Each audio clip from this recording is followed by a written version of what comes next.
Hello everyone, welcome again to my channel. And now we're gonna talk about card number 3 of the major arcana in the tarot. Here's number 3, is gonna be the Empress. This is a very important card and a very auspicious card if you were to receive it in your reading. So let's talk about the first thing that we can say about the Empress is that it is representing the element of Earth, and it also symbolizes, so it's associated with planet Venus. Why Venus, you would say? What's the connection here? This is a card that has to deal with a lot of issues of fertility. And I don't mean fertility in the means of birth, childbirth, but in fertility that is abundance of ideas. It's the creation, the manifestation, if you will, of new concepts. But also the good thing about this card is that not only up to a mind level, okay, but also to a manifestation level, if you will. Because see, let's take a look at the symbolism of the card, all right? So here we have, she's sitting by a river with cascading water. Water also represents life in many cultures, especially the Eastern cultures.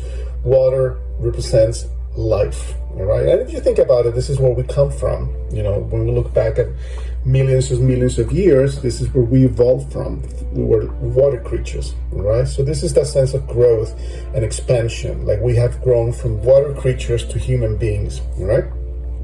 Also notice the field of wheat, okay? The field of wheat, again, represents growth, fertility, things are abundant. Look how many plants of wheat there is, plus the abundance of nature behind her. Look at the dress, also print of the flowers. So this is a card very different than the previous one that we saw, the High Priestess, because the High Priestess is more about knowledge. It's about, if you remember, she's connected to the moon. That's her association, her astrological association and planetary association is with the moon. The moon has to deal with more emotions and studying yourself and going inward and sort of analyzing things and feeling things, if you will. The Empress, on the other hand, is a card of manifestation. So if someone receives this card on the reading, what it involves is that whatever they're asking, whatever is the process or whatever they're at, is sort of a green light, if you will. It's kind of bestowing the blessings, you see. She also has her mace here, and she's crowned with stars. If you see here, in the representation, she is crowned with stars. So she's of divine light, all right? So this is a very auspicious card. Also look at the flowy dress. There is pregnancy there, all right? And also here, we have a shield with a feminine symbol, which is lovely because it implies that the shield for this person is the feminine. So it also acts, if you think about a lot of Eastern cultures, we have goddesses, if you will, or deities of the female nature, and all of them, for example, this is a card that I would heavily associate with Lakshmi, if you're familiar with the concept of Lakshmi, which is abundance, nature, flowers, water, luxury. This is also a card that pertains with that materiality of luxury and things being achieved and manifested, all right? We have protection, we have new insights, new wisdom, okay?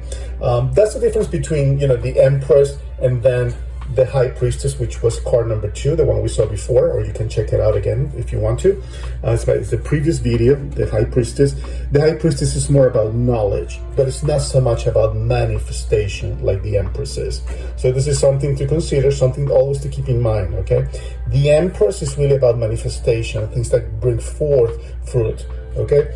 The High Priestess is more about ideas and emotions. It's a positive card as well. Both are very positive and auspicious. But the other one, the High Priestess, has to deal with more emotions and intuition and things that the person has to look at internally. This is things that the person is not only have to look at externally, but things that will come out externally for her or him. All right? Hope you enjoyed this video. Let me know if you have any questions. I'll be happy to answer any questions you have down in the comments. And if you please would subscribe, I would really appreciate it. I'm putting videos pretty much every other day or so. So you will get notices and there will be more readings about the tarot. All right? Thank you so much, you guys, and hope to see you soon.